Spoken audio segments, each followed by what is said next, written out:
Alors maintenant, on va parler de toutes les caractéristiques qui sont à prendre en compte lors du choix de votre machine. Alors je vous invite à prendre un papier, un crayon et faire un joli tableau avec 2 colonnes. Dans une colonne, les caractéristiques à avoir et dans une autre colonne, les caractéristiques optionnelles.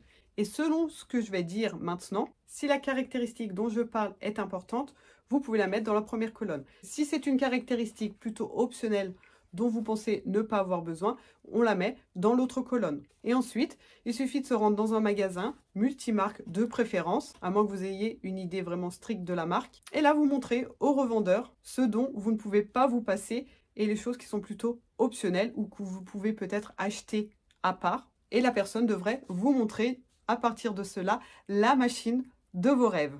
Je pense que c'est quelque chose de très important à faire avant de se rendre au magasin. Sinon, vous risquez de ressortir avec quelque chose qui ne correspond pas forcément à vos besoins, d'avoir un tas d'options qui, au final, ne va pas vous servir et vous aurez payé un prix un peu plus élevé pour rien. Ou alors, ne pas avoir des options qui sont vraiment indispensable et ça serait dommage de passer à côté et de devoir attendre plusieurs années pour racheter une autre machine. Une autre chose très importante, pensez à prendre avec vous au magasin parce que vous allez pouvoir essayer les machines, les tissus que vous avez l'habitude ou que vous allez vouloir coudre. D'accord? Si vous ne cousez que du coton, toutes les machines devraient aller.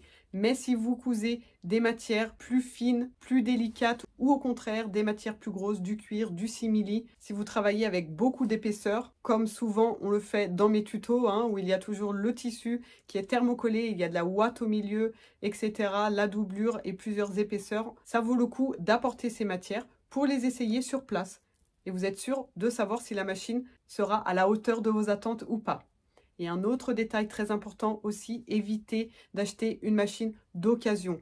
On ne sait pas le passé de la machine, on ne sait pas comment son propriétaire l'a utilisée, l'a entretenue, on ne sait pas son passé au niveau du réparateur, on ne sait pas si quelqu'un a bidouillé quelque chose à l'intérieur. Peut-être que vous ne pourrez pas l'essayer avant de l'acheter selon où vous l'achetez. Bien entendu, vous pouvez avoir des très bonnes surprises, mais il y a beaucoup plus de chances d'avoir une machine qui tombe en panne dans les semaines, les mois, années qui suivent son achat que si vous achetez une machine neuve. Avec une machine neuve, en plus, on a une garantie d'au moins 2 à 3 ans et ça, c'est pas négligeable. À votre place, j'éviterai aussi les achats sur Internet, surtout si ce n'est pas une boutique physique où vous pouvez vous adresser avec un service après-vente. Je ne sais pas vraiment comment ça marche, le service après-vente sur des sites tels que Amazon, etc.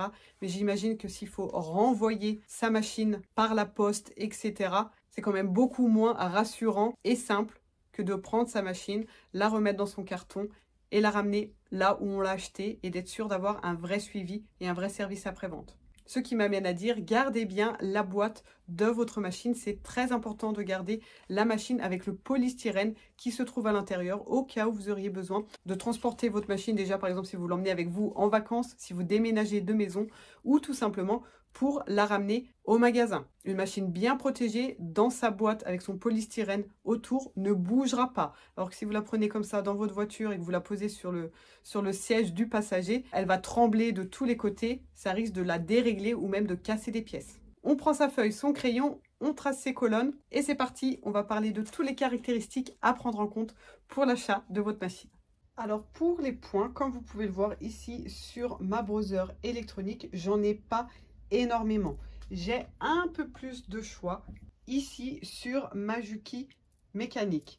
J'ai plus de points de broderie. Sachez que le fait d'avoir le plus de points de broderie possible et imaginable n'est pas forcément une bonne chose. Personnellement, je n'utilise jamais ces petits points. J'ai dû les utiliser une fois sur un tuto qui est celui-ci où je me suis un peu amusée à faire des points fantaisie où j'ai mélangé plusieurs de mes points proposés sur la machine. Alors si votre but, oui, est de faire des petits points fantaisie comme ceci sur une broderie, sur l'ourlet d'un pantalon ou d'une manche, etc., c'est un point important à prendre en compte. Parfois on peut penser c'est génial, il y a plein d'options, je vais pouvoir m'éclater, mais au final, il n'y a pas énormément de projets où on utilise ce genre de points fantaisie. Donc selon moi, ce n'est pas le critère le plus important à prendre en compte. Ce dont vous ne pouvez évidemment pas vous passer, c'est votre point droit. Donc là, décalé à gauche ou au milieu. Celui-ci, lorsque vous cousez du jersey, des matières élastiques, du maillot de bain, du minky, de la polaire, etc., il est important. Donc c'est le point élastique. Ici, c'est le point zigzag classique. Donc celui-ci, il est vraiment indispensable. Et normalement, il est sur toutes les machines à coudre, même les plus bas de gamme. Ces deux points ici, c'est pour le surfilage, tissu léger ou tissu plus lourd. Ça, c'est bien lorsqu'on n'a pas de surjeteuse. Ça permet d'avoir une jolie finition sur le bord de vos tissus. Le point visible qui est top pour avoir des super finitions au niveau des ourlets. Ici, encore pour les personnes qui travaillent beaucoup avec des tissus élastiques comme le jersey, etc. C'est pour faire les ourlets. Ici, on a le point zigzag en trois étapes pour les élastiques. Ici, c'est le triple point élastique. Ça peut être bien aussi pour un point décoratif. Il est cependant pas indispensable. Le point de couverture qui ressemble à ce que j'appelle le point de feston lorsqu'on le fait à la main. Les deux là, c'est tout simplement des points fantaisie. Et ici, j'ai 3 boutonnières différentes. La boutonnière carrée, arrondie sur le bas et celle qui a cette forme ici de goutte en bas. Sur la mécanique, on retrouve plus ou moins les mêmes points que sur l'électronique, à part que j'ai plus de points fantaisie. Et ici, vous voyez, au niveau de ma boutonnière, je n'ai qu'un seul type de boutonnière, pas plusieurs. Ça peut être un critère de choix de machine. Si vous faites beaucoup de chemises, de manteaux, de vestes, etc., vous pouvez avoir besoin d'avoir plusieurs types de boutonnières sur votre machine. Alors, en parlant de boutonnières, une chose importante à savoir, c'est si votre machine vous propose les boutonnières automatiques ou pas. Là, mes deux machines possèdent l'automatisme. Grâce à un pied de biche qui se présente sous cette forme, on met son bouton ici. Ça tombe bien, j'en ai un juste ici. On le coince ici en haut. Donc, le pied de biche se fixe ici sur la machine. Et ensuite, la machine va faire le surplace sur le devant ici, reculer pour faire la partie de gauche, faire le surplace en haut et redescendre pour faire la partie de droite automatiquement de la bonne taille par rapport à votre bouton. Lorsque vous n'avez pas cette option, vous devez vous-même faire la boutonnière, enclencher la première étape pour faire le surplace, enclencher la deuxième étape pour monter, enclencher la troisième pour le surplace du haut et redescendre avec la quatrième étape. Et là, ça vous simplifie vraiment, vraiment les choses. Vous pouvez aussi avoir ce pied de biche qui vous permet carrément de coudre vos boutons où l'aiguille pique pile dans les trous de votre bouton. Ça peut être un critère important si vous souhaitez faire des vêtements avec plein de boutonnières et plein de boutons. Donc dans toutes les machines, lors de leur achat, vous avez en général voilà, des petites pochettes comme ça. Moi, c'était là-dedans, ici, au niveau du pied de biche à boutonnière. Et j'ai aussi cette pochette plastique avec, voilà, en général, on a toujours les tournevis pour pouvoir donc dévisser certaines pièces ici, des aiguilles doubles. Il y a toujours, je sais que j'ai toujours eu un découpe-vite et plusieurs autres choses que l'on verra par la suite. Donc là, très important, regardez le matériel qui est inclus dans votre machine pour voir s'il ne vous manque pas quelque chose d'indispensable. Après, sachez qu'il y a certaines pièces que vous pouvez bien entendu acheter à part. Personnellement, moi, je m'étais fourni cette boîte ici de la marque Desmac. Et voici ce que l'on retrouve à l'intérieur. Il y a vraiment tous les pieds de biche possibles et imaginables. Selon ce dont vous avez besoin, ça peut être un investissement à faire. À voir, bien entendu, d'abord si ils peuvent s'adapter sur votre machine. Du coup, on continue avec les pieds de biche afin de savoir ceux qui sont importants à avoir. Donc, je vous ai mis ici ceux que j'ai d'office avec ma Brother électronique. Donc, on a déjà vu la boutonnière, le bouton. Ici, très important, on a le pied pour fermeture à glissière qui nous permet de piquer d'un côté ou de l'autre sans buter sur la fermeture. Et j'ai ici le point de biche pour le faux filage et celui pour le point invisible. Et ce qui est super ici sur ma Brother, c'est que j'ai la lettre du pied de biche ici. Vous voyez ici G par exemple. Ici on a I. Et lorsque je change mes points ici, on m'indique le pied de biche correspondant à utiliser avec le point. Par exemple, là pour le zigzag, il faut que j'utilise le pied de biche J, qui est en fait celui que j'ai ici sur la machine. Ce pied de biche comprend d'ailleurs quelque chose de super intéressant ici, que je n'avais jamais vu avant. C'est pour pouvoir piquer des épaisseurs lorsque vous avez une vraiment grosse épaisseur ici à aborder pour démarrer. Lorsqu'on a une différence de niveau comme ceci, c'est difficile pour la machine d'avancer. Et cela permet, en appuyant sur la partie noire ici, de maintenir, vous voyez, le pied de biche à la bonne hauteur par rapport au tissu. Et du coup, le pied de biche ici est maintenu droit et ne bascule pas vers l'arrière. Et ça permet de commencer à coudre à la bonne hauteur tout de suite. C'est une option que je n'ai pas vue, par exemple, sur ma mécanique. Voici ici d'autres pieds de biche qui ont été achetés à part. Certains étaient fournis ici avec la mécanique. On a par exemple ça, c'est un guide de couture. Il s'enfile directement ici sur le pied de biche. Et lorsque vous faites du matelassé ou ce qu'on appelle le quilting, ça vous permet de respecter la bonne distance entre le bord de votre tissu ou votre repère précédent et votre nouvelle couture. Ça peut être bien aussi lorsqu'on a des ourlets très larges à faire par exemple. Plus on s'éloigne, plus notre repère est loin. Lorsque les petits traits ici sur la plaque métallique ne suffisent pas. Ça, c'est un pied de biche à fermeture et glissière invisible. Si vous faites des petites robes d'été, des pantalons ou des vêtements avec des jolies finitions et des fermetures éclairs invisibles, il sera indispensable. Moi, j'utilise celui en téflon ici et celui à roulette ici. Ils ont un peu la même fonction. Ils permettent de coudre sur du vinyle, du cuir et autres tissus qui accrochent comme le cristal aussi. Parce qu'avec un pied de biche métallique, ça accroche trop. Et celui-ci est important, moi je l'utilise beaucoup, c'est pour pouvoir faire les broderies, les points fantaisie et pour pouvoir bien voir ici notre point, sa largeur et pouvoir conduire, etc. Voilà, donc là je vous ai parlé des principaux. Et là vraiment c'est à vous de voir selon vos projets qu'est-ce qui est indispensable, qu'est-ce qui est compris avec la machine et lesquels vous pouvez acheter à part. Renseignez-vous sur les prix. Il y a aussi celui-ci qui peut être intéressant lorsque vous travaillez des tissus fins et que vous avez à faire des ourlets sur, par exemple, de la mousseline, de la soie, etc. C'est le pied pour ourlet rouloté qui permet de plier automatiquement le tissu à quelques millimètres. Alors maintenant, on va parler des canettes. Il faut savoir qu'il existe deux types de machines et les canettes se mettent à des endroits différents de façon différente. Donc là, j'ai provisoirement remplacé ma Juki par une vieille machine que j'ai utilisée pendant l'école pour vous montrer les deux types de canettes étant donné que la Juki a le même fonctionnement que la Brother. Alors le premier exemple, c'est lorsque la canette se met ici et qu'il faut carrément enlever le bras ici pour pouvoir y accéder. Donc ça se présente de cette forme et la canette se retire en prenant cette partie métallique ici comme ceci. Voilà. Voilà, alors c'est pas le plus avantageux ici au niveau de la canette. Déjà parce qu'il faut tout enlever ici pour pouvoir y accéder. Et aussi parce qu'on ne voit pas du tout notre canette lorsqu'on coud. On ne sait pas à quel moment on va finir notre canette. On n'a aucune visibilité ici. Lorsque le fil termine ici sur la canette, je ne peux pas l'anticiper. Je m'en rendrai compte quand ça va plus coudre du tout. Au contraire de l'autre système de canette qui se pose au-dessus. Donc ici, ça se présente de cette forme. Donc vous voyez que tout est visible. On a notre canette ici et on peut voir la quantité de fil qui nous reste. Donc ça permet d'anticiper et de ne pas tomber en panne au milieu d'une couture. Donc ça s'ouvre comme ceci et on a notre canette là.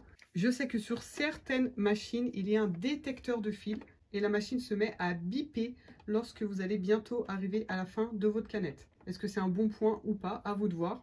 Apparemment, c'est comme la ceinture de sécurité, ça n'arrête pas de sonner tant que vous n'avez pas changé votre canette. Donc ça peut être un peu agaçant, gadget ou pas, chaque avis est personnel.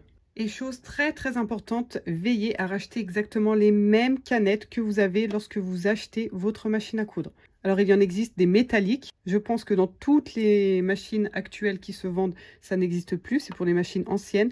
Mais attention, celles en plastique, il existe des canettes plates et des canettes bombées. Alors je ne sais pas si ça se voit vraiment à la caméra, hein, c'est pas non plus très flagrant. Celle-ci est plate, c'est la bonne canette. Celle-ci est bombée ici au niveau du dessus. Elle comporte une petite bosse et c'est le genre de canette qu'il ne faut pas utiliser si ce n'est pas les canettes d'origine car elle va abîmer votre machine. Prenez bien garde à ça. Après les canettes, on parle de la bobine. Donc la bobine, c'est le fil qui se trouve ici en haut. Alors là, à voir si, tout comme moi, vous avez la possibilité de mettre votre fil horizontalement ici, ce qui est le cas pour mes deux machines, et si vous avez l'option d'en rajouter une verticale, ce qui est le cas pour mes deux machines aussi. C'est quelque chose d'important à savoir, non seulement si vous voulez faire des coutures doubles, qui vous demandent donc deux bobines, et ça va aussi dépendre du fil que vous utilisez. On a ce genre de bobine ici, où vous voyez bien que le fil est enroulé de façon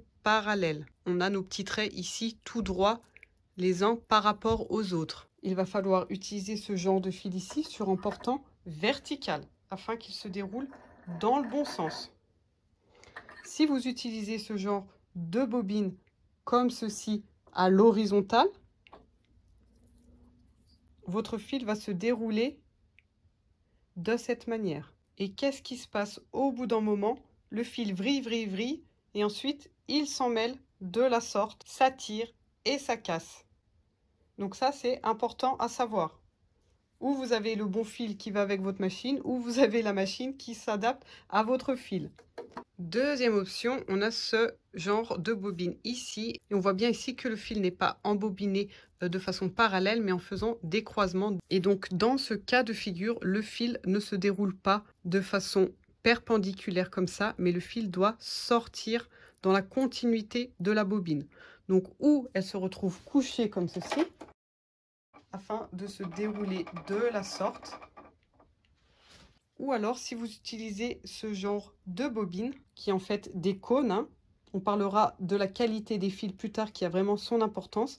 Mais si vous en arrivez à utiliser des cônes avec une machine familiale, à la base c'est réservé aux industriels, il faut que le fil sorte vers le haut ici. Vous avez donc la possibilité de poser le cône comme ceci derrière la machine. Ça fonctionne. Et pour éviter qu'il ne tombe, parce que là je vais tirer dessus, il va tomber, vous pouvez utiliser un mug ou comme moi, ici j'ai ce petit pot à confiture, je le pose dedans derrière la machine et du coup ça fonctionne aussi. Voilà, donc là c'est important aussi de savoir si vous avez besoin d'avoir deux supports ou seulement un. Et si vous n'avez jamais fait attention au fil que vous utilisez, prenez-y garde. Cette machine ici vient avec différents supports comme ceci afin de pouvoir s'adapter à la taille de la bobine qui vient ici. On en parlera plus tard dans l'enfilage, cela est très important également. Ensuite, on a le réglage de la tension. Donc ça, c'est super important. J'imagine que la plupart, voire toutes les machines, proposent aujourd'hui le réglage de la tension. Donc ici, sur la mécanique, ça se trouve ici. Donc ça, c'est la tension de la bobine. Ici, elle se trouve là. C'est exactement la même chose. C'est manuel, pas électronique. Et sachez que sur certaines machines, on peut aussi régler la tension de la canette. Donc après avoir, toutes les machines n'ont pas la possibilité d'être réglées au niveau de la canette. Si vous avez le type de machine avec les canettes comme je vous ai montré précédemment, cela est possible. Donc si vous êtes dans ce cas de figure, il vous suffit de visser ici. Et là, plus on serre, plus ça va plaquer ici cette plaque et plus ça va serrer le fil de la canette. Ensuite, pour ce genre de machine, renseignez-vous s'il y a la possibilité de régler ou pas la tension de la canette. Si c'est le cas, sachez que dans tous les cas, il va falloir tout défaire ici. Enlever le pied de biche, l'aiguille pour pouvoir enlever la plaque métallique ici et accéder au boîtier de la canette qui n'est pas amovible comme celui-ci pour pouvoir trouver le vis à l'intérieur. Donc c'est quelque chose d'important à savoir aussi. Ensuite, la position du pied de biche. Pour coudre notamment les épaisseurs, c'est important d'avoir un pied de biche qui peut se remonter à plusieurs niveaux. Donc là, par exemple, sur la mécanique, j'ai une première position ici. Ça s'arrête tout seul. Et ensuite, je peux forcer mon pied de biche à remonter un petit peu comme ceci. Et c'est pareil, ici sur la brosseur, je peux monter une première fois et j'ai une deuxième position plus haut. Avec l'option, comme je vous ai montré ici, de se mettre à la hauteur du tissu et de bloquer le pied de biche. Donc là, si votre pied de biche n'a qu'une position, vous aurez probablement beaucoup de difficultés à coudre de l'épaisseur.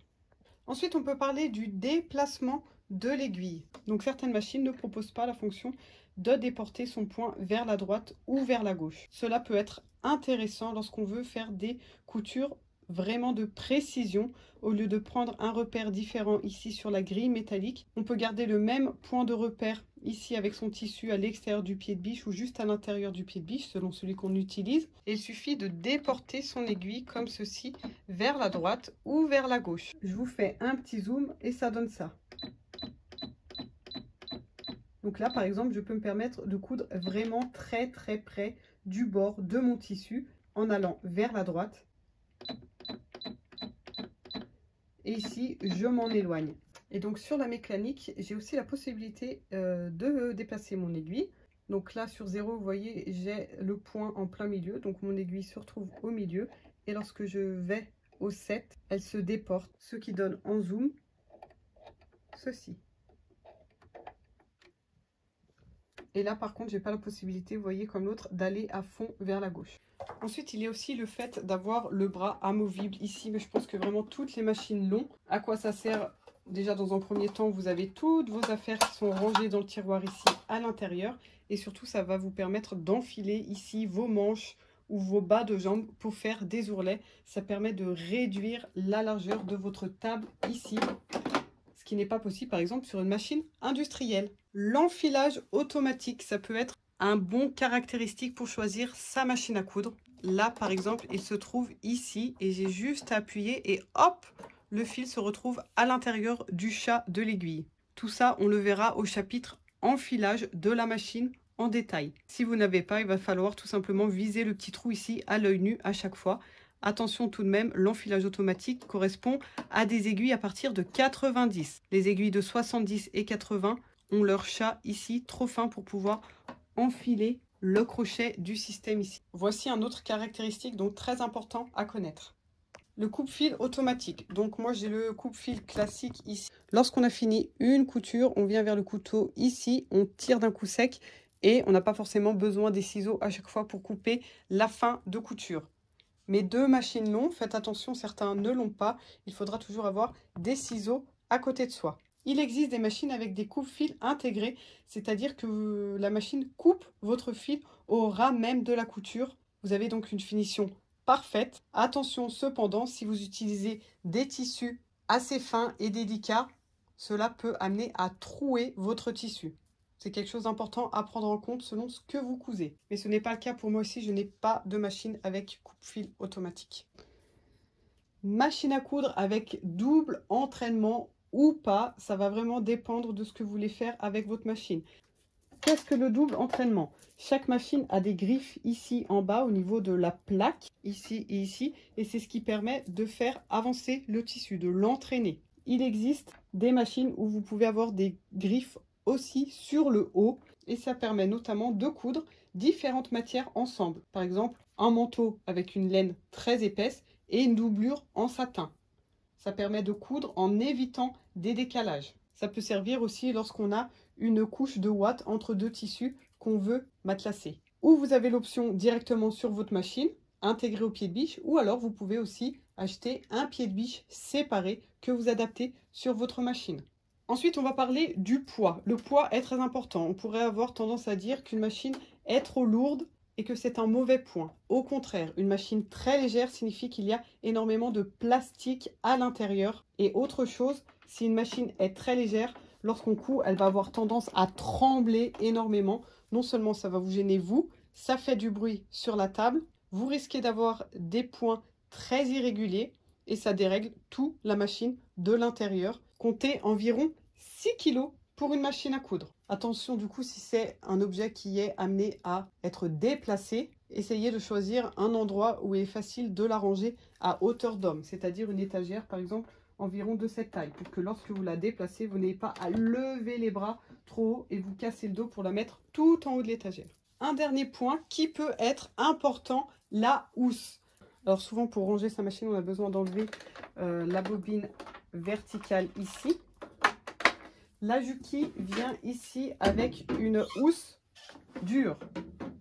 C'est-à-dire que vraiment une fois que tout est fermé, après avoir enlevé la pédale branchée là-bas sur la droite bien évidemment, j'ai ma housse et la machine est vraiment protégée. Il y a ici l'espace pour la poignée et donc c'est vrai que c'est plus sécurisant pour la machine. C'est quand même agréable d'avoir une bonne protection. Celle-ci, la Brother, est venue avec quelque chose de beaucoup moins professionnel, je dirais. Voilà, c'est vraiment la housse basique de protection. C'est vraiment histoire de ne pas prendre la poussière et c'est tout. Pareil, il y a la possibilité ici de passer sa poignée tout de même pour la transporter. L'avantage avec celle-ci, c'est que lorsque la pédale se retrouve à l'intérieur ici, j'ai beau faire ce que je veux, la pédale ne tombera jamais. Maintenant, si elle est ici avec une housse pareille, souple, au premier virage que je prends, la pédale, vous pouvez être sûr qu'elle va dégringoler, se retrouver par terre ici et essayer de ne pas faire tomber votre matériel de couture. Et la pédale en fait partie. Vous avez de gros risques de l'exploser. Donc voilà, moi ce que je vais faire au niveau de la Brother ici, pour la stocker, la garder dans l'atelier, je lui mettrai la jolie housse des Irrésistibles que j'avais réalisée dans un tuto que vous pouvez bien entendu retrouver sur YouTube. C'est un tuto gratuit et on a même l'espace pour la poignée qui correspond heureusement à l'ouverture que j'ai faite ici, étant donné que j'avais réalisé pour la Juki. Donc c'est un autre critère qui peut être important si c'est une machine destinée à voyager. Hein, il y a des personnes qui emmènent leur machine en voyage. Après, n'oubliez pas, je vous ai conseillé d'avoir toujours le carton de la machine avec son polystyrène pour la protéger. Mais bien évidemment, trimballer sa machine dans son carton d'origine prend beaucoup plus de place. Voilà, alors je pense que j'ai fait un bon résumé de toutes les choses à prendre en compte pour le choix de votre machine à coudre. Voilà, donc vous pouvez voir que je n'ai pas de marque en particulier à vous recommander. Les deux que je vous ai présentés ici, bien évidemment, c'est mes machines, je les ai choisies, donc c'est des marques que je recommande 100%. Mais toutes les autres marques connues telles que Pfaff, Janome, Elna, Bernina et même Singer, même si c'est une marque qui a quand même relativement perdu au niveau de sa notoriété, ce sont des machines qui se valent. À vous d'aller les tester en magasin. N'oubliez pas d'emmener vos matières et votre petit tableau pour voir quelle machine s'adapte le mieux à vos besoins et vos désirs.